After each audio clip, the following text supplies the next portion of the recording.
If everyone would have a seat, we will start our town hall meeting, and I can tell you, this is going to be spectacular. First of all, thank you for coming to our final session of the day, and it has been a packed-full day, a day of possibilities, of imagination, of a celebration, 10 years of this Disabilities Conference. Again, I would like to thank our chairpersons, Dr. Rebecca Doggin and Dr. Lori Brook and Miss Valerie Clark. Our honorary chairpersons, Ed and Patricia Leahy, have left already for DC, but they, again, were so pleased with the day. I welcome our visitors from Scranton, other than the University of Scranton. Do we have anyone from, say, Lackawanna College? Anyone? Woo! Let's give you a hand. Welcome. Welcome. How about Marywood? How about the Panuska College of Professional Studies? Woohoo! How about undergraduate students from the University of Scranton? Woo! How about graduate students from the University of Scranton? Wow. Well, it's a day of looking at everyone's strengths, their abilities, and not seeing the dis anymore. First, I'd like to introduce a colleague of mine, a friend, Dr. Dan West, who is the chairperson of Health Administration and Human Resources, who it's a pleasure every day to work with him. And he's getting ready for another European travel. Sometimes I have to keep tally to say, where is Dan now? You know, like, where's Waldo? But Dan, could you come up and tell us how you made having a presenter part of our conference day? We would love to hear about that.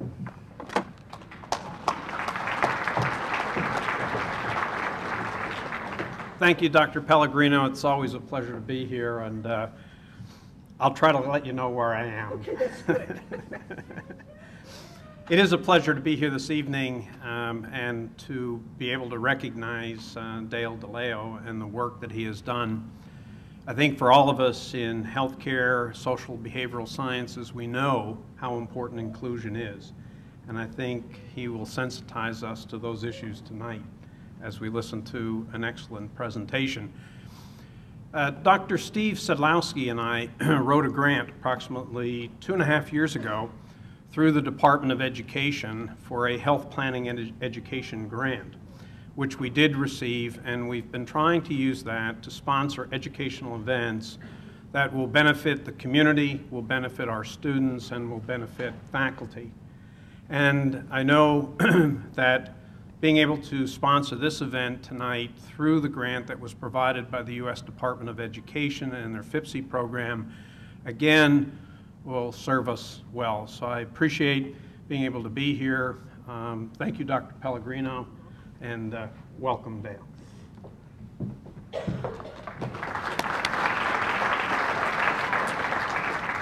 Dr. West, as the Dean of Panuska College, I tell you, you make my life joy every day. So thank you for providing that grant. Well, it is my pleasure now to introduce to you Mr. Dale DiLeo, who is widely sought after speaker and consultant and well-known advocate for people with disabilities.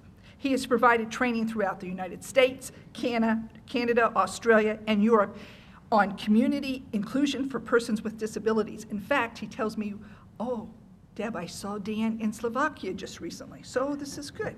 Dale has trained over 75,000 participants over the past 30 years, serving as the keynote for the European Union of Supported Employment in Oslo, Norway, and in Barcelona, Spain.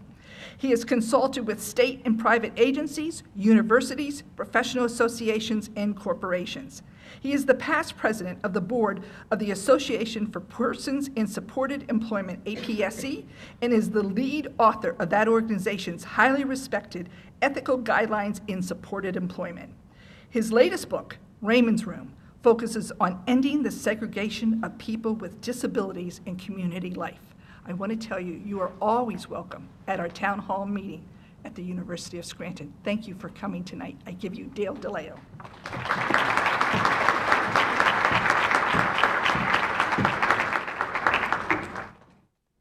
A pleasure to be here in this wonderful fall sunny day, which I understand you have weather like this all the time.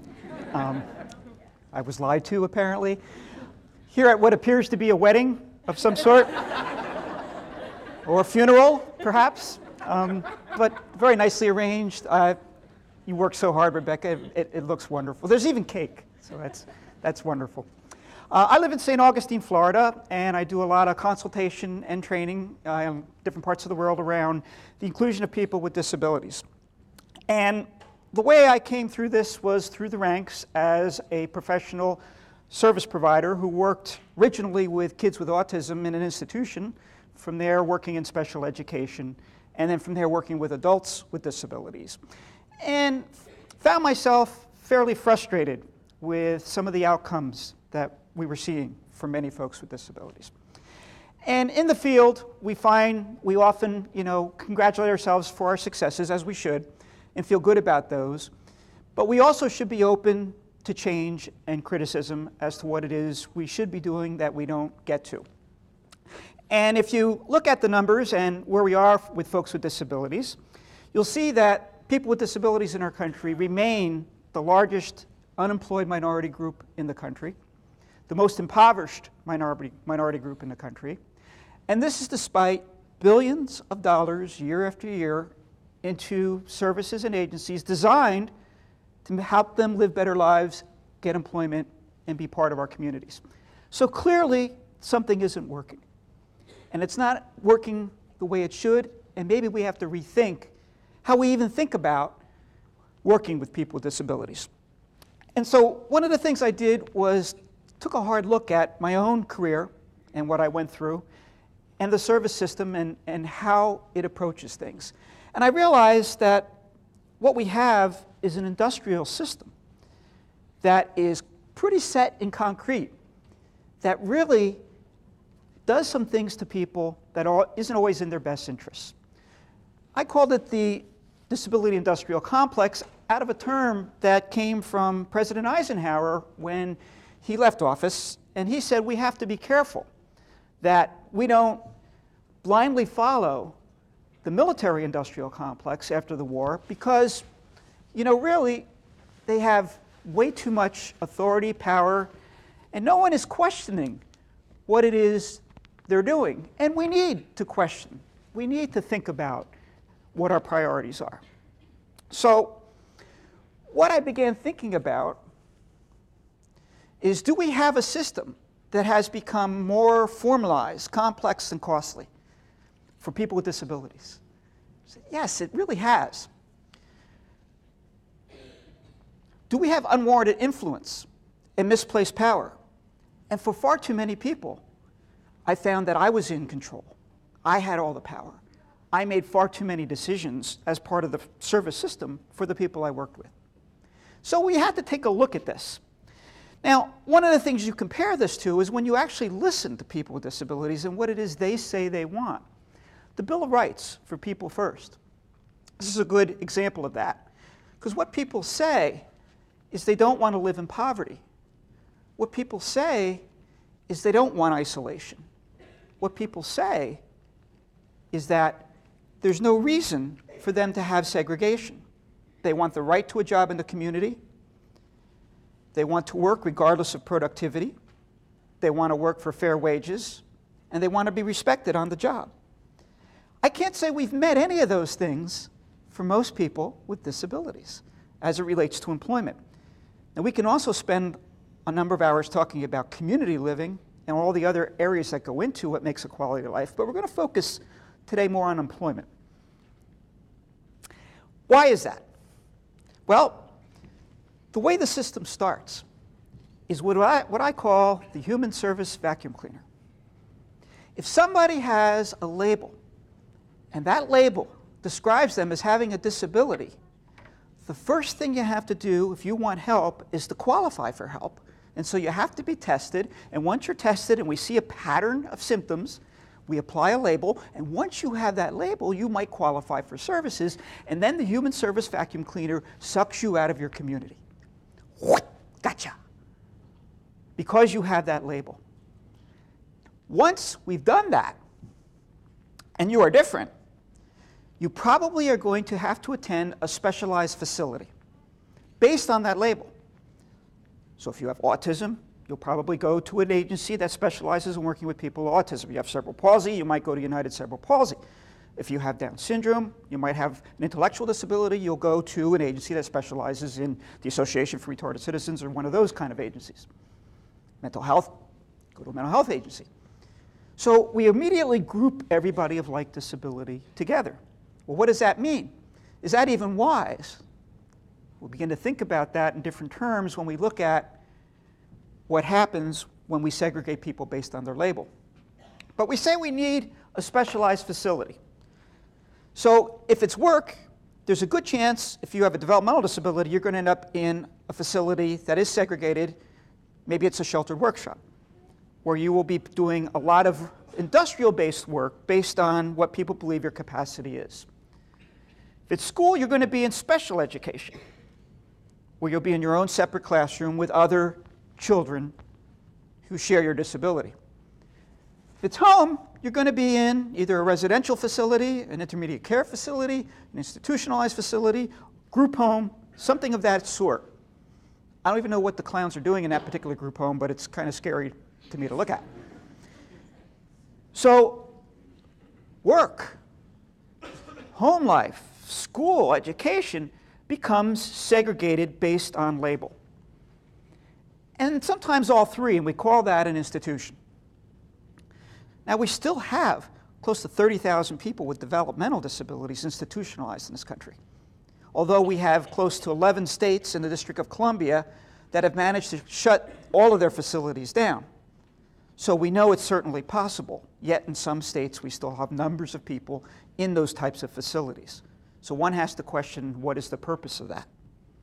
That segregated nature, where based on your label, there's something called a self-fulfilling prophecy that has a lot of validity in this particular case.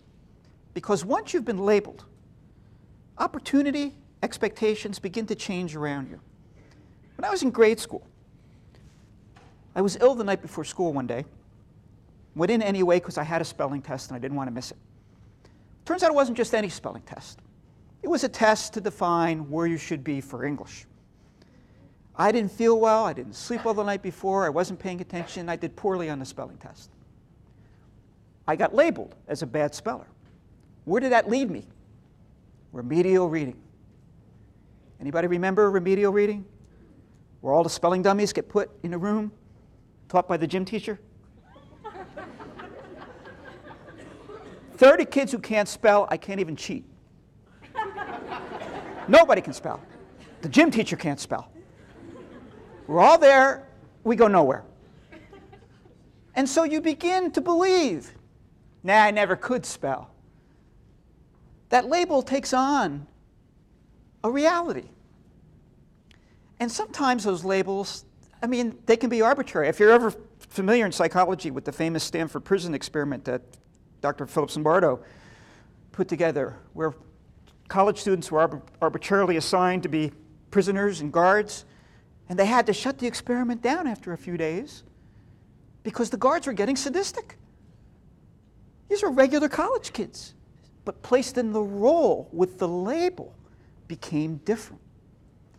What do we do to people when we label them? What do expectations happen? What happens when you have a negative label from the culture around you? We know what happens from the study of deviancy theory. We know that expectations get lowered. We know what that leads to when lowered expectations occur, which is that people tend to avoid and fear people that they're not sure of, people who are different from them, and that difference isn't valued in some way. What does that lead to? It leads to discrimination. Discrimination in the workplace, discrimination in neighborhoods, discrimination in community life. We don't want you to be with us. We are scared of you. And that message may not even be conscious, but it is a powerful one. So certainly we want this to change in community. We want communities to be more open to diversity. We want employers to be more open to diversity. But then I realized we're not even doing such a good job in our disability service system as it relates to this. Because what we do is find the difference, label the difference, segregate the difference, congregate people with the difference, and blow it all out of proportion. so that people's roles become self-fulfilling. That is the disability service system as it exists now. And that is a big part of the problem. And so what I'm teaching people and trying to work with people is to break down those walls, to think of people based on not just what you can teach them, what you can train them, but what are the social perceptions that they have. Sometimes our services do more harm than good because of social perceptions. Anytime you write a script to make a change in somebody that's different from what's commonly experienced, there's a price you pay. That price may be worth it if the person gains competency, skill, transportation, what have you. Right? A wheelchair is a price to pay to gain mobility. But does the wheelchair make the person look different, act different? Expectations? Yes, it does. So you have to balance that all the time. What happens when you have a wheelchair? Well, we've seen that. I've gone out to lunch with many of my friends who have wheelchairs, and the waitress will come to me and say, "What's he want?" I don't know. You better ask him. And she'll go over, "What do you want?" This guy's a college professor. He's not deaf. He doesn't have an intellectual disability. He's in a wheelchair. But there's this expectation that people are multiply disabled in different ways because of that difference. Grouping magnifies difference. People focus on how the individual differs from what is commonly experienced, and if the difference is negatively valued, there's fear and avoidance, which leads to discrimination. So, economic participation, social participation, which, by the way, are two keys to the quality of life for people. Who's in your life? What do you do with them? What kind of job do you have? How much money do you have to spend on quality of life? Those are all part of what makes good living, among other things. So, how are we doing on those scales? Well, our services are designed to build competencies, whether it's in school, home, or whatever. But we pay no attention to the social consequences of that. Are what we're doing building social connections? Are what we're doing adding to the stigma that people have because of their label? We have to be very careful about this. The greater the difference, the less it is valued, the less likely people will socially connect. I was at a music store buying a CD, which shows you how old I am because that was some time ago. And I was there looking through a CD that I wanted to get for my nephew's birthday. And about 6 feet away from me was this guy. He had a long black leather coat, tattoos, purple mohawk, bling all over him. And I was like, wow, interesting guy. A little imposing, too. And he turned to me and said, "Hey, buddy." I said, "Yeah?" He said, "You ever hear this band?" I said, "Yeah, my nephew loves those guys." And we had this conversation about this group, and it was fine. Now, I can tell you, there was 5 of those guys over there, and one of them turned to me, I had to run out of the store. Because the magnification of all of that difference to me at that time would have been imposing. Grouping magnifies difference when the group shares the difference. So we see this a lot in the community. When groups go shopping, or when groups come out for services, or when groups do this or that the community goes, "Whoa, get me away." We have to be aware of that because it leads to isolation and it leads to discrimination. If there's a difference and the difference is negatively valued, you run the risk of not being perceived as competent or socially included, like this guy. Unique. Going to have a tough time getting a job because there's no shared connection. This is too different from any employer I know. So what happens? Well, when we have separate facilities, they require sometimes protection. And so we have to have signs, caution, handicapped persons in area, which kind of implies to the community, you better be careful, these people are dangerous. So you have to watch for the meaning of the grouping. This is a lockbox for a thermostat. The reason I have it up there is because I was asked to act as a consultant for this group home where there was 6 people with disabilities living there. And they were having trouble. They weren't getting along. They were arguing over this and that. And this particular argument was over the thermostat. You all grew up in homes where the thermostat was probably an issue.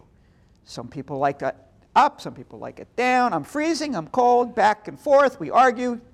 Well, this is going on in the group home. What was the solution the agency came up with? Set it at 72 and lock it. Solved. No. What is that a symbol of? Who's in control of the home? Whose home is it? So I had a great big battle that you can't lock the thermostat. We have to work this out, but you can't lock the thermostat. It's an issue about control. Whose home is it? That locked thermostat box is a great symbol for me of all the things we do in our service system that takes power away in order to solve problems. Because we try to solve things as quickly and efficiently as we can, but in doing so, there's a price to pay. Would you not resent the locked thermostat? Maybe it happens in dorms, I don't know. But there's always a resentment to that because it means this isn't my home. I don't have control. So what we talk about is that group models also consume our resources. When you look at how we spend our money in disability services, we have 19% of folks in various institutions, but they consume over a third of our funding in our disability service system. Yet we still have states who have managed to figure this out where that doesn't happen. So we know it's possible, but there's a lot of resistance in certain states that have built an industry, and we come in and we'll say, you know, we don't need to do this, we want to do this. We're doing this in Texas right now because Texas has the highest ratio of institutionalization, also the highest rate of abuse and neglect in institutionalized populations. And their reason for not wanting to get out of those models is that too many people are employed to take care of these people for us to end the system. In other words, we have people held hostage because people have jobs that we can't get rid of, and so we need to keep the people there. Now, I don't know any other minority group that would have put up with that. You got to stay because people have jobs taking care of you? Wait a minute, but I don't need to be here. So we have to take a hard look at why that seems to be so for people with disabilities. We have issues with inclusion. When you have stigma, you don't have as access to the community. When you have stigma, you don't have as access to work or home or school or recreation. Basically, you're cut out of social inclusion. I've done a number of quality assurance visits, and I can tell you, when I ask people what would make your life better, they never say, fix my thinking or make this better, make that. They say, I'm lonely, the phone doesn't ring, I have nothing to do. It rarely is about specifics related to their disability. It's more about life. And we have done a lousy job making that better for people. Now we have two things that do work, which is called supported living and supported employment, finding jobs for people with disabilities, getting them support in homes where they can live as independently as we possibly can set up with support. And that does work. And we have a whole technology to make that work. The problem is we have attitudinal issues. So this was a cartoon, a political cartoon in the paper, happened to be in Richmond, Virginia, that portrayed the applicant with disabilities as an axe murderer. And the person representing the person is saying, no, you can't ask him about his history of mental disabilities. That's against the law. That's discrimination. That's the man from the Equal Employment Opportunity Center. Now, we do have a law called the ADA that prohibits employers from asking about specific disabilities. And here's this cartoon saying, that's ridiculous. Do you want to hire axe murderers? Which implies that people with mental disabilities are violent people. The rates of violence among people with mental illness, which is the most feared disability, according to the Harris Poll of Public Perceptions, the most feared disability in the country is mental illness. Mental illness also happens to be the most common disability in the country. People have said, I would not want to live next door to or work next to someone with a mental illness. And I can tell you, chances are people are working next to and living next door to people who have a mental illness. It's a very common disability in families. So the fact that there's a fear of violence, you have a greater chance of being hurt from someone in your own family than somebody with a mental illness. But the media, when there is a crime by somebody with a mental illness, will make the most out of that. And of course, that portrays all people with disabilities as being at risk. I wouldn't want to work with somebody like that, too much risk. So those media portrayals can be very, very powerful. And of course, my issue is, where does the media get that? Well, some of it comes from our own language. Do you notice the words we use when we label people? If you have an intellectual disability, you're going to not just be labeled as having retardation, which is no longer the word, but an intellectual disability, but that's going to be either profound, severe, moderate. Aren't those scary words? Would you use them at an interview? Hi, my name's Dale. I've got severe Italianness. Have any profoundly Polish people in the room? What is that? Scary. I don't want to be severe anything. So when you have a label of severe, intensive home, multiply, chronic, you scare the bejeebies out of people. Then we say, go get a job. Nobody wants to hire severe people. So the labels can be very, very damaging. This was an ad campaign done in New York State to make greater awareness of Asperger's syndrome. And it says, we have your son. We are destroying his ability for social interaction and driving him into a life of complete isolation. Not only did it build awareness, it scared people to death. Because who wants to have an employee with those kinds of labels and that? And I mean, that's probably a good way to wedge fear into a community. So some of our fundraising, which is focused on charity and also fear sometimes, and also pity, can do more damage because it makes it seem like, well, these poor people need this help so that they can be protected from us and us from them. And that can be very damaging. There's another one. Autism, as you know, very prominent these days. It's a ticking time bomb. Well, no employer is going to want to hire a ticking time bomb. These kinds of labels and portrayals are very, very damaging. They give you their all and cost 40% less. This is a job development brochure I found. What's wrong with that, guys? Workers with disabilities on special? Reminded me of Kmart.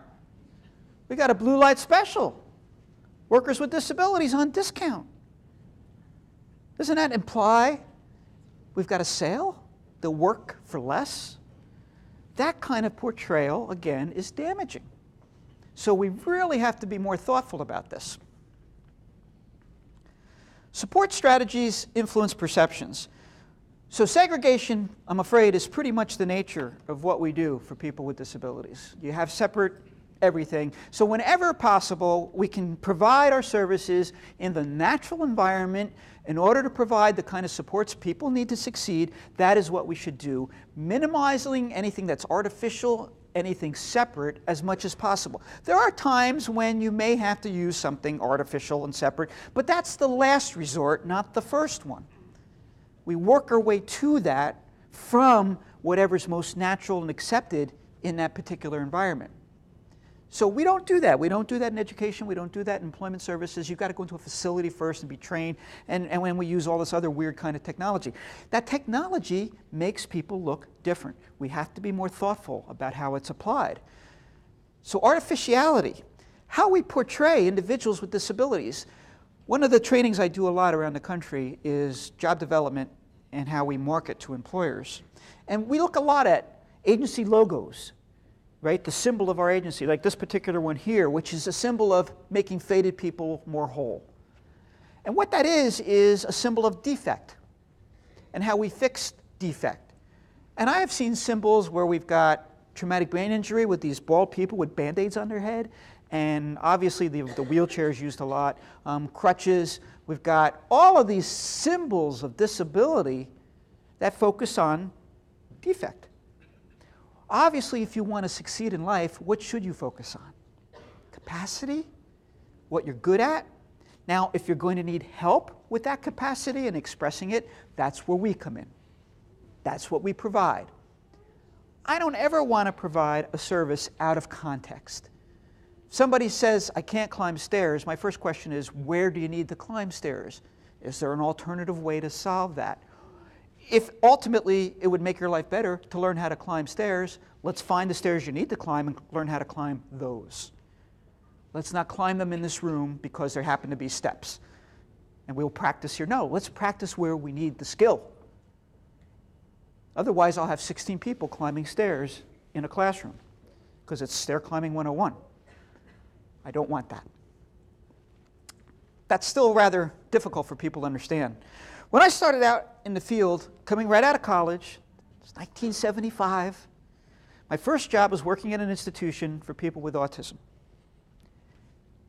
And if you read the book, you'll know that one of the first days on the job, I was asked to follow the kids around for morning routine.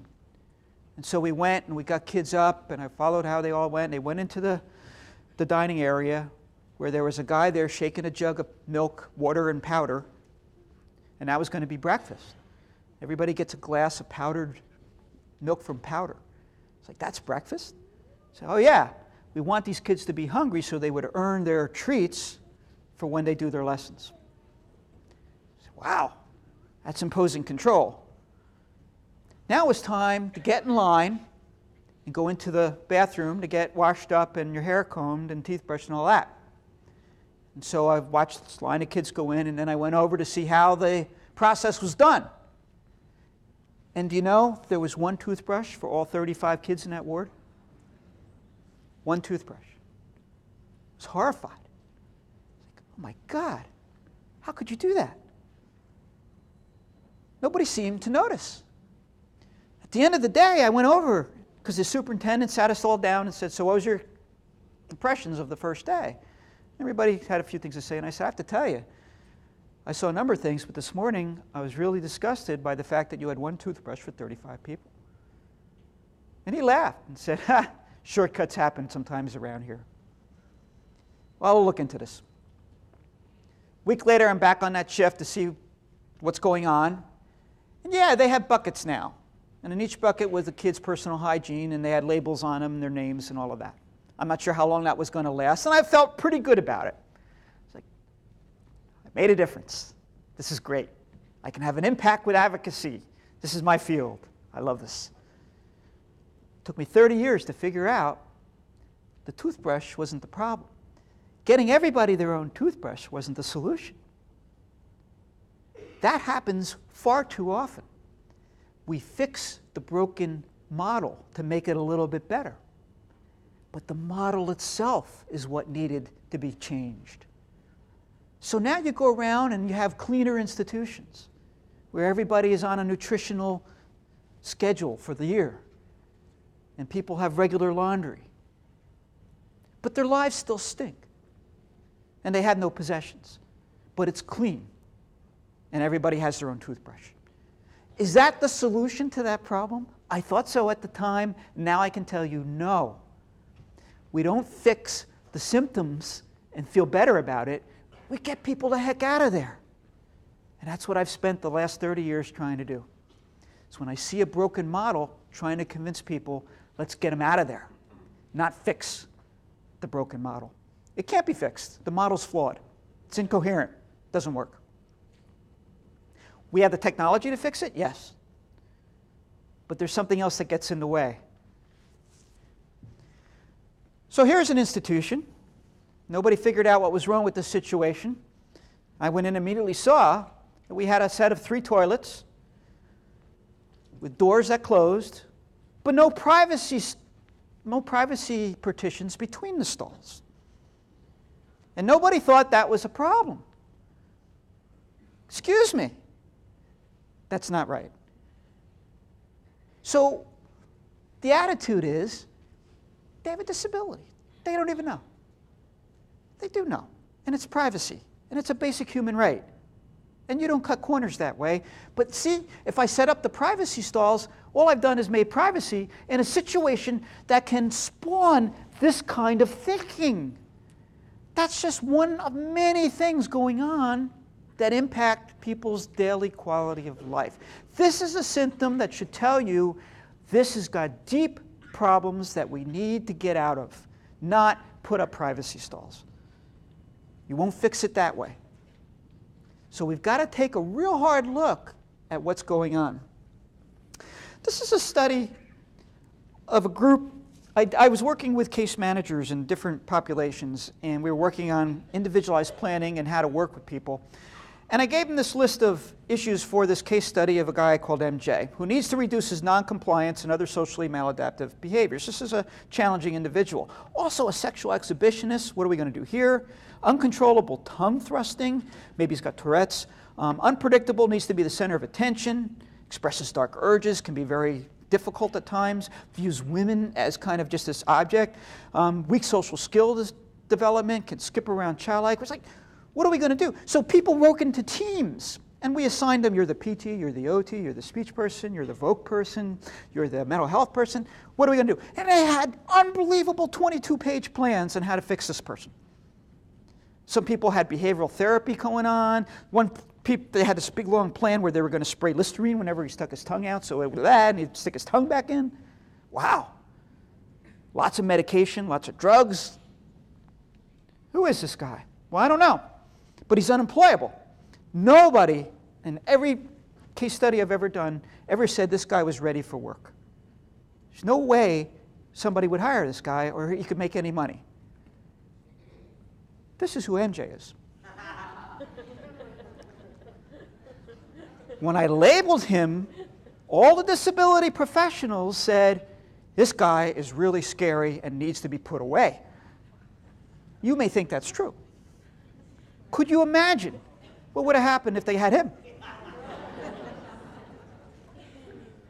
So, the point here is, as soon as the professional service system gets a hold of people with labels, our inclination is, let's fix them.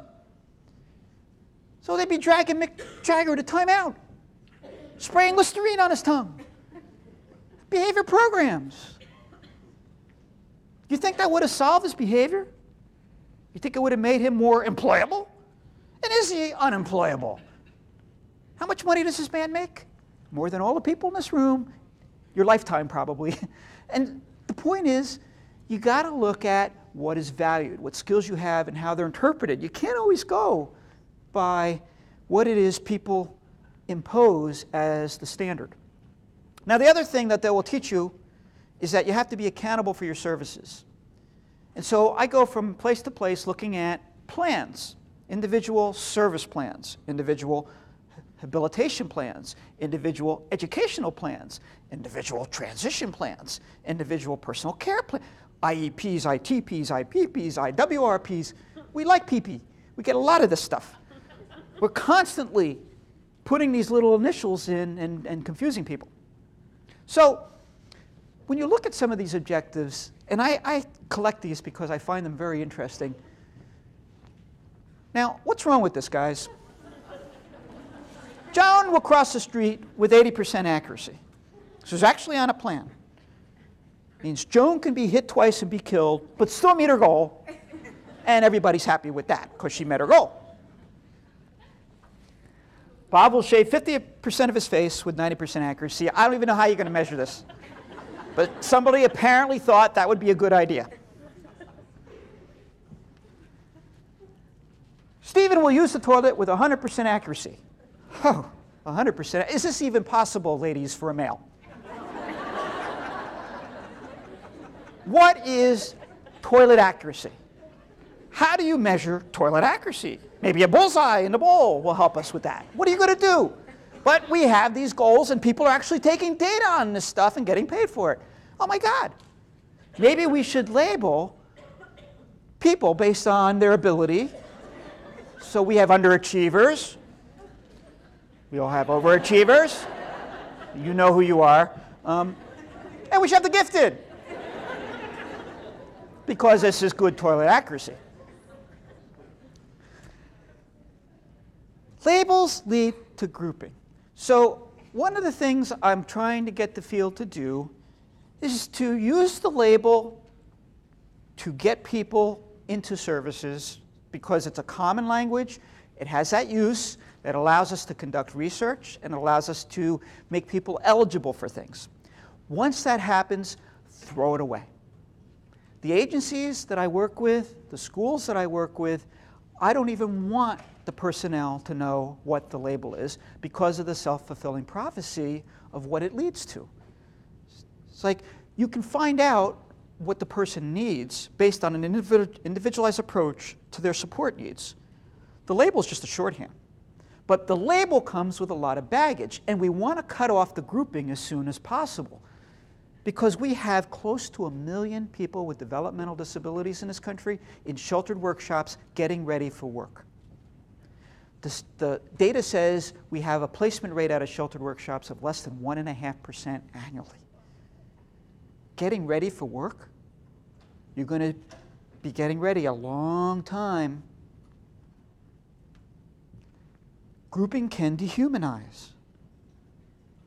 If you're familiar with what happened when Burt and Blatt went around with a hidden camera throughout some of the institutions of New York State and took some pictures there and created a pictorial book, famous book called Christmas in Purgatory, that showed some of the pictures of the wards, the back wards, and how dehumanizing services were. Or Willowbrook, when Geraldo Rivera went into Willowbrook with a stolen key to gain access and videotaped conditions there, leading to all kinds of, exposés and changes. Yet, 40 years ago, 50 years ago, today we still have, as I said, a lot of people still in those places, even though we have 10 states who don't have statewide services for people with intellectual disabilities that are institutional.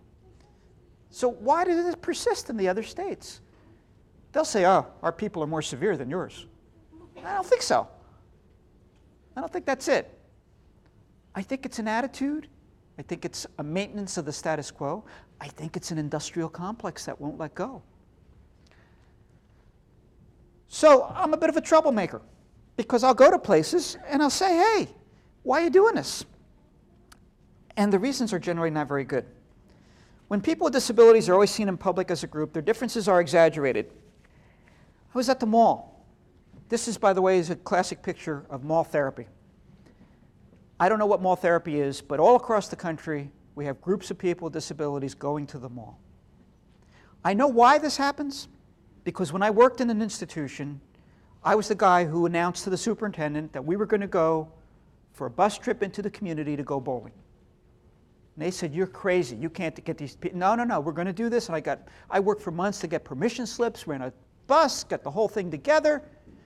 And I was there getting everybody in. We herded everybody on the bus. We drove to the bowling alley, went into the bowling alley, and people crapped their pants. They were like, get me out of here. Look at these people. They're crazy. And you know what? It was a bit crazy in there.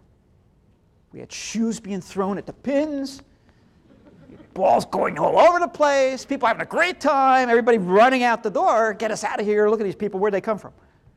Of course, when the bus door opened up, we had people getting out of the bus and going under the bus. We had people running across the street to Dunkin' Donuts, the promised land. We had people I'm out of the ward, this is cool. So we spent, a few hours, we went all back on the bus, came back to the institution, and I marked very proudly everybody was community integrated for the day. We had done community integration. We had scared the people out of their minds. We didn't do no community integration, but we had fun. And that's the thing is, what you try to do is make the best of the situation. Don't call it what it isn't, but hey, I got them off the ward. Again, wrong solution for the time. The solution is get out of the institution so you don't have to do this. But the point is, this is what happens as we try to solve these things. So we go to mall therapy for community integration. What you got is 8, 9 people who all have intellectual disabilities, who all look different, walking down the mall together or in the grocery store together. It's like a disabled amoeba. It's going like this. And everybody in the hallway is like, get me out of here. What's that? Oh my God. And then they come back and they mark community integrated. No, I don't think so. You had access to a different environment, but you didn't participate in the community. You didn't make social connections. You know what? They practiced for months in a classroom with empty cereal boxes for when they went grocery shopping. That didn't generalize. That was a waste of time. Go to the store, the cereal box is heavy. It's different, completely different. So we've got to stop doing what we do. This is a crew. For a while, everybody was going to go into employment crews. 8 people going out and they're doing cleaning or they're doing landscaping. That's better, isn't it, than a workshop? It's not as segregated. At least it's like a disabled crew. Look, it looks different. Is there going to be social inclusion? No, because you're working when nobody else is around. And there's like 8 of you there, 10 of you, whatever. Does this solve unemployment? No. So we have workshop models, we have crew models, and we have enclaves. Enclaves is when you take a group of people with disabilities, place them in a real business environment where they get real pay for what they do, but they're in a group. But he says, but that's a little better. But you don't understand. That's not the goal. You wouldn't put up with that. But it's a little better. What you want is a job. What people want are jobs. They don't want to be in a crew. They don't want to be in an enclave. Now, you ask the people in there, they'll tell you they're happy. I learned a long time ago to be careful of that, because I walked into an institution and my job was to get people out, and at the time I was naive and I thought, hey, I'm like a white knight going to come in and save people. And I sat down with people and I'd say about 30–35% of them said, in their own way, whatever, I don't want to leave. And I looked at their conditions of life. They had no possessions. They had a lousy, boring life. They got hosed down at night for their shower. Why would you want to stay here? Been here 40 years, it's all I know. It's scary out there. So do I say, well, that's your choice? You can stay here if you want? Or do I say, let's bring some people out who wanted to come out and bring them back and let them talk about what life was like for them? And maybe arrange some visits out to them for the weekend, for an overnight. And then maybe some week-long visits, and maybe we can build choice so it becomes educated choice. Because people will often say, especially those with disabilities, nah, I'm happy here. You happy in the workshop? Yeah, I'm happy here. Ever have a job? No, don't want one. And then I go and I look at the workshops and I see lots of people coloring because there's no work. And this is their life? Well, it's better than sitting home doing nothing. That's not the standard. Better than is a lousy way to make judgments about what should be. So we've got to look at how we do things. We want one person, one job, because that's the expectation we all have about employment. What about the person with a significant disability? The one that we think could never work? Let me tell you, every time I've tried to draw a line about what employable is, I've been wrong. I've been proven wrong throughout my career. I won't do that anymore. I worked with this guy named George. George used a wheelchair, he had epilepsy, he had cerebral palsy, and he had seizures. And as a result of all of that, he was unable to control most of his body except for his right hand. And we taught him to turn a switch on and off to control some basic things, so he had some control over his environment. You say, well, what do we do with George? So he ended up in the workshop. I ran a workshop. Well, what happened in the workshop? Well, we hooked him up to a machine where he could do heat sealing and turn it on and off and worked it with another person. Did he like that? Yeah, you know, he seemed to be engaged, but seemed pretty bored too. What do we do with this guy? Well, we began to learn about what we call person-centered approaches and discovery and looking at what he was interested in and where he seemed to really shine. And he loved sports, which we didn't know really. He loved to watch games on TV and loved to watch pickup games, and you know, he'd be very involved in sports. And so we said, well, where do you find sports? Well, what's he going to do there? We don't know. Don't worry about that yet. And so we went to the Y and to the health clubs and to the college, and we went to sporting retail outlets, and we looked all around and we met people, and we found out, how do you do business? What do you do here? And we found this one health club, which was the new one. It's a very competitive market. And the guy said, well, I don't have any open positions. It's me and a couple other people, and that's it. I couldn't afford to hire anybody. I'm not sure who you represent here, but he said, well, how do you handle this? How do you handle that? And he said, the only thing, I haven't invested in a computer system yet. So when memberships come up, I sometimes miss them. We have color-coded cards that we've put out, and it'd be great at some point, because we're probably losing money on renewals, and we're not keeping up, and people forget, and I can't charge people for that. And, okay, just heard a business need. How can George solve that? Is there a way George can do something that would make business sense for this guy? So we made a proposal, and he hired George for minimum wage, and George was a membership monitor. And there was a sign when you came in that we set up and said, please show your membership card. It was color-coded, the cards, and so we had a color sheet, and we taught George which were the good colors and which were the bad colors. And if you went in without a good color, George's job was to hit his button. Wrong color, I hit the button. A bell and a light would come on. We spent more time training the health club manager.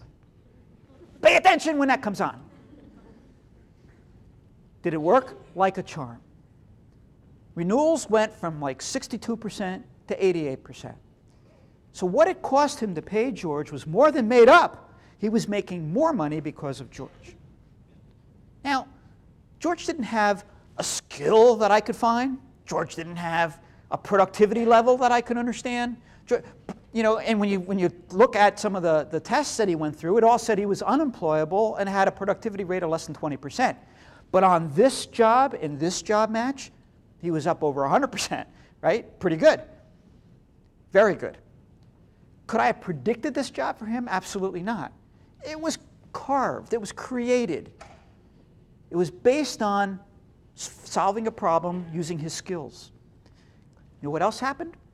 All the other stuff around George that we used to struggle with him on, hygiene, clothing, appearance, showers. Now, not a problem. His speech improved. His posture improved. He took his medications more regularly. Why? It's a health club. Women in leotards. For George, that was enough. He got very clear, very articulate, and very good-looking, man. Smelled good. George, you're looking good today. Yeah. He was happy. He would have worked there for nothing because he had these women talking to him, and he was having a good old time. The other thing that happened was he stopped using the technology. If you went in with the wrong card, George let the whole gym know. Hey! Sorry, George, I'll renew today. Here's my credit card. He was great. Give him a raise. Here's the thing. If he goes into the system, in most places, he won't get a job. He'll be in some sort of pre-voc training program for most of his life. He'll be labeled severely unemployable, intellectually disabled, in need of long-term sheltered situations. He'll be in a group home with other people with cerebral palsy. Does this make sense? No. We can solve these things. We know how to solve these things. We have the technology. We're just not applying it. We got to stop this group. I don't even understand this whole, why would you group autism, inability to form social relationships, gaze aversion? Let's put them all together. Does that make sense to anybody here? People who don't form social relationships should all live together? Why would you do that? It's just, the modeling doesn't make a lot of sense. So people are capable of more. That's a picture from the early 80s, and that was my shelter workshop. We had one of the best workshops in the state of New Hampshire. That's me, back when my hair was not white. That's what the field will do to you if just give it a few years. Just fair warning. We were a good workshop. We had a waiting list. We were proud of what we did. I was always proud of the fact that people were engaged and we had awards and we were all, it was a happy place. Until a parent came, because our placement rate was maybe 4 or 5%, which is triple what the norm is. But a parent came and said, you got an opening, I want you to consider my son. We put him through our vocational pre-voc testing program, and he came out and they said he's not ready to work, he has toileting issues, he has attention issues, he doesn't find motor control in the workshop, that'll be bad. And I went through, listed 12 things that he had to work on. I'm sorry, Mom, I understand, we'll see what we can do to get him a little more together. And she was a progressive parent, she was going to fight for him. You know, we call those people the parents from hell. They're the best because they won't give up. So 6 months go by, we get somebody else a job, and you know, parents right back in my office. Well, what are you doing here? It's been only 6 months. How, you know, well, we've been working, and then, you know, we've really got it. I want you to test him again. Well, what has he been doing? Well, after a few months, we got bored having him around the house, and so my husband knew somebody at the grocery store, and he got him a job there. Wait a minute. He's working? Yeah. Oh, yeah, 20 hours a week. But we still want him to come here because we think, whoa, whoa, whoa. Here was the guy we had rejected as not being ready for our employment training program, which places 2 out of 60 people a year. And here was the guy who was working. What are we missing here? How come he was working and I got 58 other people who weren't? Who we thought were more capable and more functional than this guy? How come he could get a job and they can't? Obviously, something wasn't right. After about a few years, that workshop closed. Those people all got jobs. Even the people who said, I don't want to leave, what we learned is once they got a job, they changed their tune. I don't want to come back. So it just shows you. Now, you know, we were willing to take a hard look at what we were doing. I would say most people are not. They're very comfortable with what they have. This was me in one of the autism programs I worked with. There I am. Take a look at those kids with autism. They're not very happy. Staff are all smiling, but the kids are not. It was an issue, a real issue with the kind of grouping labeling process that was going on there. So how do you get out of these programs? You have to qualify. You have to qualify by having good on task, good productivity, good attendance, good eye contact. You have to be, you know, productive, like 95% on task time, compliant, all of this stuff. Which makes me laugh because I was reading the Wall Street Journal the other day. It said the average American worker spends 5 weeks a year looking for things they've placed on their desk. We lose stuff, we're not on task, we get busy with things we shouldn't be. God knows how much time you spend on Facebook when you should be working or whatever.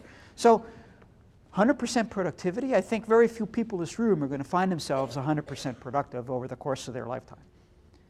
But we have these standards for people with disabilities, especially those that have behavior problems. So here's how the system works as far as I can tell. If you want a job and you are labeled as having a severe disability, you have to go into what is called rehabilitation, which is a Medicaid-funded program in the service system that pays for life skill training, learning how to brush your teeth and put on your coat and sort colors and read a little bit of academics and knowing what the community is. If you do good there, we'll move you into something that we call day activity, which is kind of an introduction to work, but it's practice work. Maybe it's clerical, or maybe it's assembly, or putting things in bags and nuts and bolts. Then you might move into sheltered work. And I ran a day hab, I ran a work activity, I ran a shelter workshop. I know what they are, I know how they work. Shelter work, you get paid for what you do, but because the Department of Labor currently has a provision that allows you to pay people less than minimum wage based on your productivity, you can get paid, and we have examples of this all over the country, pennies an hour. Literally. You might go to the bank with a very small check. And that's perfectly legal, although within the last 48 hours, there's legislation that's been introduced from actually a congressman from Florida and one from New York State that it would be to abolish subminimum wage. But I don't know how far that's going to go because we have within our own field people who are opposed to that. We'll talk about that in a couple minutes.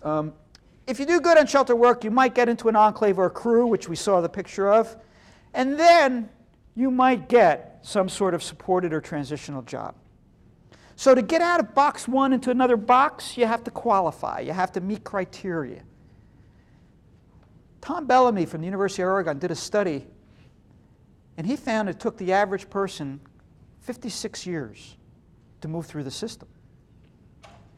So if you leave school at 22, how old are you going to be? What's the point of that? Well, it's to get you ready for work. You're 78. Maybe you don't want to work anymore. Maybe you kind of lost interest in a job at this point. I don't see how we could justify this system. It's not working.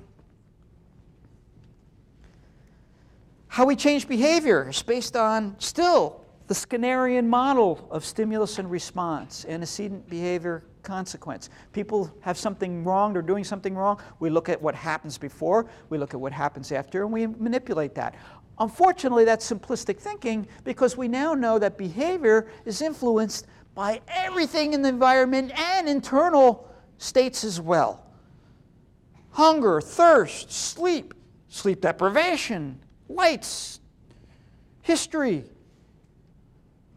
All of these things play into the role. Yet we have places, and I'll tell you something, I was a guardian of a young man, and a court-appointed public guardian of a young man who was in a residential facility, and basically I spent most of my time getting him out. But he was in this residential facility, and they called me to say that he was having some problems. And so later in the day, I called up the place to see if I could talk to him to see what was going on. And the person who answered the phone, I said, I'd like to talk to Don. And they said, Don can't talk to you. So, well, why not? He didn't earn you today. Didn't earn me? The heck is that supposed to mean? Well, you were a reinforcer for him, and we said he couldn't talk to you unless he behaved himself, and he did not, so we're not going to let him talk to you. He said, I'm Don's public guardian, put him on the phone. They were controlling our relationship within the behavioral context. Is that not abusive? Is that not exploitive? But within the confines of a written behavior plan signed off by the school, they thought it was okay. No, I don't care who signed it. No, put them on the phone. So we have this kind of stuff come up all the time. Control in the name of treatment. I'm going to kind of go through this kind of quick. This is a story of a client living in a residence who was screaming to gain staff's attention. Basically, what the staff did was that they told him, go ahead and scream as much as you want, but now you have to wear a clown suit to all the meetings. And they made him dress in a clown suit. And did it have an effect? Yeah, it did. What it did was make him look ridiculous, and it stopped the screaming. They said, therefore, we call this a paradoxical intervention, and it was a functional thing to do because it changed his behavior. Again, would you not call this abuse? Forcing somebody to wear a clown suit in their home because they were trying to gain staff's attention through their actions. My God, I got relatives who do that. You're going to make them wear a clown suit? You can't do that. You can't impose that kind of situation on people. People do because they have control. I have a question. Yes? Talk about how hard it is to move through the vocational rehab process. Do you hear what I'm saying? That it's difficult in the vocational to rehab move process. through the vocational rehab process. I'm wondering, I know this is also hard, but for some of those people, wouldn't it maybe be easier to apply for Social Security disability if they could prove they can't work to a judge? I mean, what percentage could qualify for Social Security disability? Oh, I don't know what the percentages are. The question is about what percentage would qualify for Social Security disability. I mean, if you're labeled in the system, you're automatically eligible in most cases, at least in the developmental disability system and a lot of the mental health system, you're automatically eligible to be on Social Security disability. That's a whole nother issue because there are disincentives to work once you're on a Social Security program that limits your income. But there are work incentives that are allowed that a lot of people don't understand how they work because they're rather complicated. So even if you're on the disability insurance system, you're still able to work. I'm not sure if I'm getting at the question or not, but that's just another kind of arbitrary label that says you qualify for this kind of support because of your disability. Does that mean you can't have a quality of life or you can't have income? No, we still think you're employable, and even though Social Security is saying at the current time you may not be, that doesn't mean it's a lifelong situation. That make sense? Okay. Well, let's move away from that, because those are published journal articles that I took issue with, which scared the heck out of me.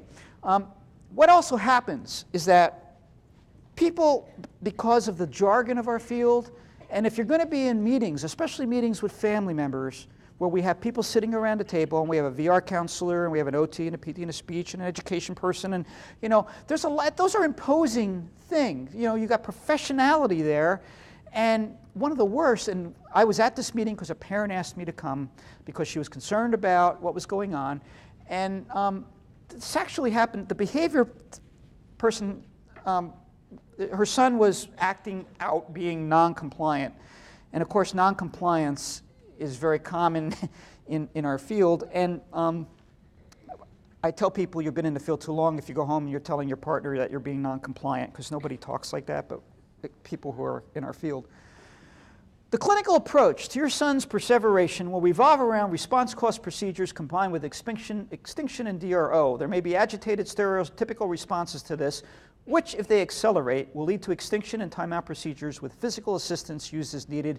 My apologies to you having to try to translate that, because I had trouble translating that. Everybody kind of was sitting around going, whoa, that sounds good. Sounds good, doesn't it? I mean, that's professionality there. What's it mean? And so I thought about it, and I have a background in learning theory. So, well, let me take that away and explain it to you.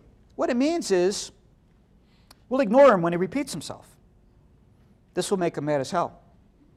Then we'll lock him in a room by himself, and if necessary, we'll drag him there. Because when you take away all the fancy words, I've been in enough reality to know this is how timeout works. Your extinction program isn't very extinguishing. It doesn't really work, because to get somebody into timeout who doesn't want to go usually involves a wrestling match, which can be very reinforcing to some people. It's just a little more to it than what you're saying. So it's really nice for you to say all those fancy words, but nobody wants a timeout program in this situation. I was asked as a behavior consultant once to come into a classroom. It was actually a workshop that they had set up. It was pre-voc training. And we had 4 of the clients in the pre-voc table, but they were the behavior problems, which is another, let's put the behavior problems all together. Basically what happens then is people get new ideas about putting chairs through windows they haven't thought about before, so not necessarily something I would recommend. But you got these people, and they're all at a table, and we've got aggression, we've got throwing materials, oh my God, we got non-compliance, good Lord, inappropriate behavior. My God, what do we do with these people? Well, what's going on? Well, she's screaming, he's throwing the materials on the ground, he's ripping up the materials, and she's being aggressive to the people next to him. Oh my God, we need a timeout room, Dale. We need a behavior program. Could you set this up? Let me take a look at what they're doing. Well, we have this lineup, and it's a clerical pre-vocational task, very high pressure. First person has to fold paper into thirds, trifold. Put that to the next person who takes it and puts it in an envelope. Next person has to seal the envelope, and then the next person has to stack them all up. And then the teacher, the trainer who's there, has to take the envelope out, throw it out, and straighten out the envelope and give them new envelopes and resupply the whole thing. And somebody else is there with a clipboard, seeing how fast they go. And oh my God, it's meaningless. I think if you put anybody in that situation, you would see some of those behaviors. I mean, you put me there, the first thing, if I didn't communicate, I would start to yell. Ah! That didn't work, I'd start to rip the materials. That didn't work, I'd start throwing them on the ground. He needs time out. If that didn't work, I'd be slugging the guy who keeps giving me the crap I just finished. Think about it. These people need a timeout room? No, that's like the toothbrush. It's like give them something meaningful to do and pay them for it. You want to stop the behaviors? These are people who are bored. People can be very creative, as you probably know, when they're bored. Especially if they don't have normal channels of communication and nobody's listening to them. I want to get out of here, was what that behavior communicated. And there could be a lot of reasons for that. So, the stigma of human service can be a powerful thing. People with disabilities often have a lack of social knowledge because they've been segregated and because they've been with models who don't have the kind of social knowledge. And so we find that there's a lack of connectedness. Even when we get people jobs, we find there's a lack of connectedness, because what happens is that they're still isolated on the job because they don't act the way other people acted. I had a guy named Danny who was in our workshop. He was in that picture. He was kind of a macho kind of guy. He just, tough guy, and he liked equipment and tools and, give me something cool to do. I'm a guy. And we were like, okay, well, he's worked in our shop. Where do we get him a job? Part of the problem with Danny was that he spit at people, and he had a swearing vocabulary that was pretty intense. It's like, okay, maybe not a bank. What do we do? Let's think about this, And so we looked in automotive repair shops, and, we couldn't find anything. We finally got him a job. I don't know if you ever heard of the Brookstone Company, but this was a company that was a distribution warehouse, and they had this big warehouse. And so what he did there was he had to work with the jacks and unload the trucks when they came in. Now the problem was Danny was slow. He didn't produce as fast. He wasn't as quick. And the guys were very competitive about unloading the truck because they wanted to get it done as quickly as possible. So there were two issues with Danny. One is that he wasn't slow when the work was there. And the work pace in a warehouse is very up and down. Now when there isn't anything to do, Danny would sit on a box, pull out a car magazine, and look at it. If you do that kind of behavior, what's going to happen? The boss is going to walk in, you're going to get fired. So we said, how do we teach Danny how to do this? Well, we said, let's look at the guy who he really likes, and see. Now, by the way, you're wondering, well, what happened to his spitting and swearing? Well, here's the interesting thing. This was a warehouse. It's like 8, 9 guys worked there. Everybody spitting on the floor. Everybody swearing. We had spent 12 years trying to get him to stop swearing. Now what makes you fit in is the more creative swear words you have. So socially, he's connecting because of his swearing and the spitting. Yeah, I'm cool. But he still wasn't fitting in enough, and so we said, well, how are we going to learn? The guy who worked there came up with the solution for Danny. He said, Danny, here's what I'm going to tell you how to do this. I want you to always hold a rag. If you ever see anybody come in, get up and move. That's all you got to know. And that worked for Danny. He would sit down when he wasn't busy, but he'd always hold a rag. If somebody got in, he knew to get up because he was a busy guy. He had things to do. He had a rag in his hand. Turns out it's a skill you all have. It's how to look busy when you're not. And they had to teach Danny how to do that. The other problem was Danny, when the trucks came, was slowing this team down, and they were all getting on him, and this is going to blow up in our face. They're going to fire Danny. Nobody likes Danny because he wasn't keeping up. So we did an analysis of the work environment. We said, what's going on here? Well, when the truck comes, everybody's volume goes way up. They yell to each other, hey, the truck's here, the truck's here. Everybody starts yelling back and forth. And Danny wasn't yelling. Now, the other thing was they would yell, ho. It became their signal kind of thing. Ho, the truck is here. Ho, get the door. Everybody's going back and forth. Staff comes into my room and says, I want to meet with you because we got to teach Danny ho training. What is ho training? I don't even want to know. Go ahead and do it. Well, we got to teach him how to ho, because ho is what makes everybody get going, and maybe that'll speed him up.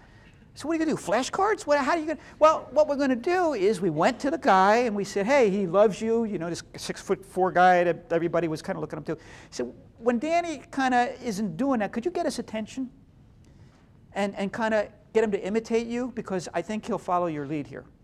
What we didn't do was say, here's a 9-step task analysis. We want you to prompt him every 3rd trial and reinforce him every 5th trial. Because he would have said, in your face. We said, get his attention, get him to imitate. We used English. And so the truck came one day, and we're watching. And everybody starts yelling at Danny. Ho, Danny, the truck. Huh? Ho, Danny, get the door. Huh? What? Ho, hey. Danny, after a while, go, ho, ho, ho. Danny's hoeing with the boys now. Did it speed up Danny's production? No. Still was as slow as ever. Like, crap. But the problem disappeared.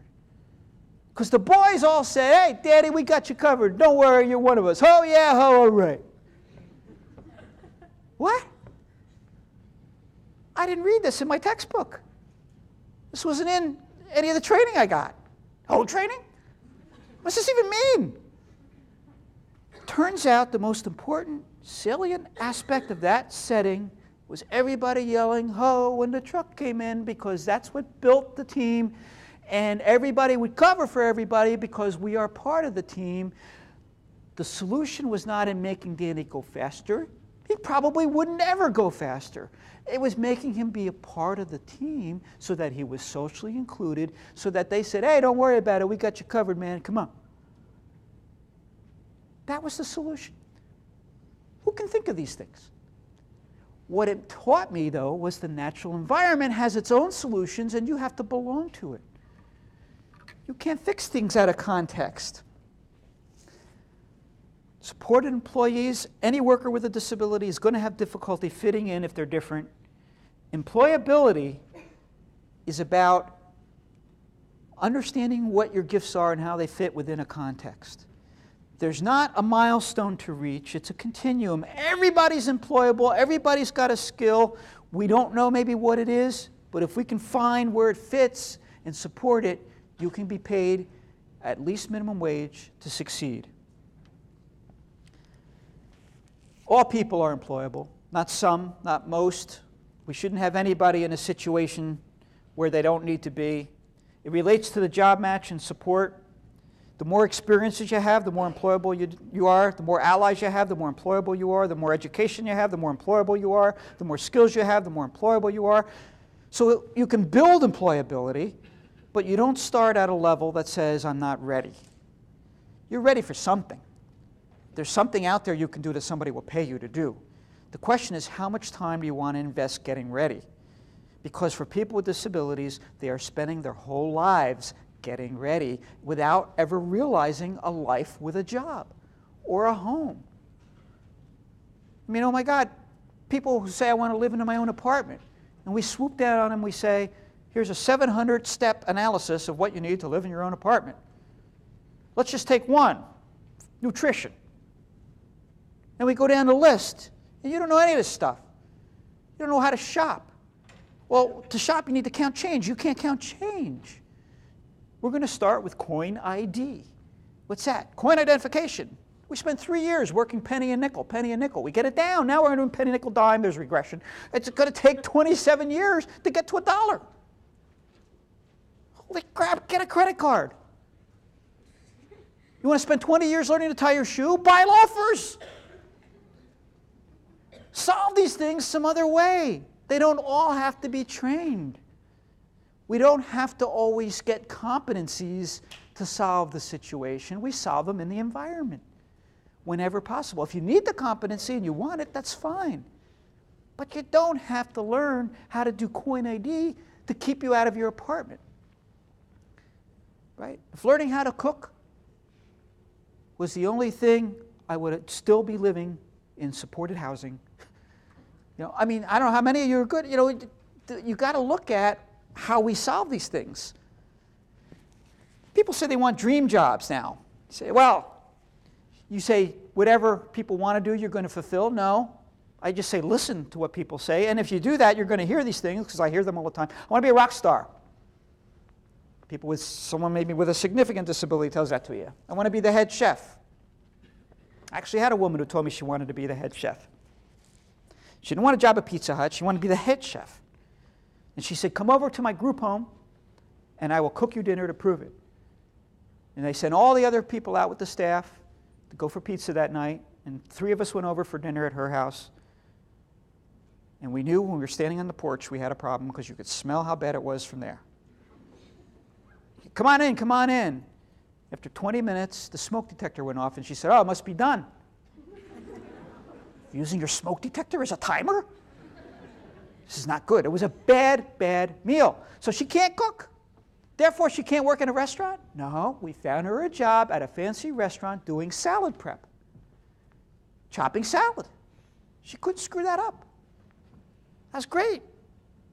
And you know how she got the job? Was because the chef thought she was very funny. And they got a liking to her. And she would continually bring things into the chef. You know, biscuits like were hard as rocks, that he'd play catch in the back with them and stuff. She once baked him a carrot cake with the entire raw carrot in the middle of the cake, including the green stuff coming out of the cake. And she, you know, he said, well, what do you call the green? She said, that's a cake candle. That's how you hold the cake, see? And, So he thought she was great, you know, and she can't cook. But she works in that fancy restaurant, and she's got the outfit and the hat, and when you ask her what she says, I am the chef at La Chalet Rouge. She can't cook. She's there, and she's part of the team, and they love her there. And you just got to follow where this leads you. I want to be a baseball star. I want to be the boss. I heard a lot of people say, I want to be the boss, you know, have papers, shuffle them around, look important. So we'll get you a job in state government. That'll be no problem there. Or, yeah, I want to be your boss. I've had a lot of my friends tell me that. Who can blame them? We've been bossing people around for so long. I had somebody tell me in Jacksonville, Florida, that they wanted to be an astronaut. Again, somebody with a significant disability who had difficulty getting around. So we listened and we said, okay, you can't be an astronaut, but that means you really like to be up in the air and fly. We got him a job at the airport where he got to know some people. And this is an image of him jumping out an airplane. He's strapped to his provider, working with him there. I'm sure all you would be willing to go that far if you had to, right? I mean, whatever it takes, right? But, ooh, quiet. Nobody wants to even get near that one. Thing is, you know, his quality of life improved a great deal with his job at the airport. And we just follow these things to see where they are. There's a woman who told us she was in a wheelchair, of significant disability, she wanted to be a model. Everybody laughed. She makes $300 an hour when she models for this catalog company. Not bad. Briefly, sub-minimum wage, because this is a big issue. You're going to hear a lot about it in the coming weeks. Why do we have sub-minimum wage? Department of Labor says you can make less than minimum because it increases the employability of people with disability. Why would an employer want to hire somebody who works at a less productive rate? So let's pay them what they produce. That makes people supposedly more employable. It's all about employer fairness. And you get paid for what you produce seems relatively fine. The problem is the disadvantages. Increased employability, but for poorly matched jobs. If your production is that low, what are you doing there? Why isn't the support there? Are you really interested in a job? Are you motivated to do the job? Why aren't there environmental supports to make your productivity better? There's a disincentive to fix that because we don't have to worry about it. You're getting $1 an hour or 60 cents an hour. Be happy. That's not good, though. Employer incentive for labor savings rather than having a good worker. And they work for 40% off. See, I mean, that kind of thing is not a good labeling practice. It makes people look less effective than they are. It leads to wage impoverishment of the worker. Self-esteem is reduced. You know what it's like? When I signed my first payroll for the workshop, my first week on the job, I was signing checks for less than $3, $4. And I thought about this. I was like, I'm sending people to the bank to cash a check. Here's what I'm worth for the week, and it's $3.70. Well, they can't do that. That's not right. Reduces status. Unfortunately, in our business, wages imply a certain level of status. The message is, I'm a deviant worker, not subject to legal protections other workers have. That's an issue. We've had it for too long. It needs to stop. Now, not everybody agrees with me. A lot of people think I'm out of my mind, that this is a tool we need. I don't think that's correct. I think that's completely incorrect. The problem what we have is that we can solve this because we can improve productivity. We can find a job match where productivity meets expectations. We can subsidize productivity, and we can subsidize the employer. But what we shouldn't do is try to solve this on the backs of the individual who can least afford it, the worker with a disability. This is the person we're trying to help, and we're saying, let's solve it on their backs because we just won't pay them, and that'll be the easiest solution. Is that right? I don't think so. I think it's a civil rights issue once again. So, segregated day services is a civil rights issue. People with disabilities are the last legally segregated minority group in our country. There's still segregation within other minority groups, obviously, but it is still legal and condoned and subsidized by the government to segregate unnecessarily a whole class of people arbitrarily because of what we believe they can't do. And that's not even correct anymore. People are still earning pennies for pay in this country, which shouldn't be. We don't solve people's fundamental unemployment. We have a movement in this country called Employment First, where instead of telling somebody, what do you want to do, go to a workshop, go to a day treatment program, or get a job, we say, you know what? Our tax dollars are going to you after school to be employed. That's where they should go. Employment is the first, the default setting on which our policies lie, that we're going to get you a job, number one. It's not just a possibility, it's an expectation. We want people to come out of school. It's not just a choice. This is what we expect people to do to get along in the world, is to have a job. All right, I have issues with that. I have vulnerabilities with that. I need supports. That's where we come in. But we don't solve that by segregating you and getting you ready for 56 years. That's the difference. Two keys: building competency, building commonality. One's social, one's interpersonal.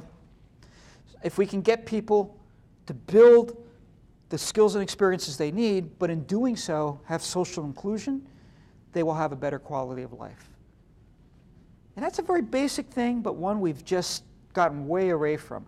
Commonality is a home of your own, a job doing what you enjoy, being with friends and family, being a part of the community, recreating, and there's lots of reasons why people have jobs. If I were to ask people in the room, what do you think the primary reason people work is? You're college students. Why do people work? What is that? Make money. Money. Thank you. Brilliant. People work because they need the money. Folks, I got bad news for you, those of you in human services here. If you think the primary reason is money, you've chosen the wrong field. This is not the highest paying field. There's something I tell people who've been in the field a long time. There are going to be two words during your career you're never going to hear. Nice car. Just to let you know. So it's not just money. There are other things.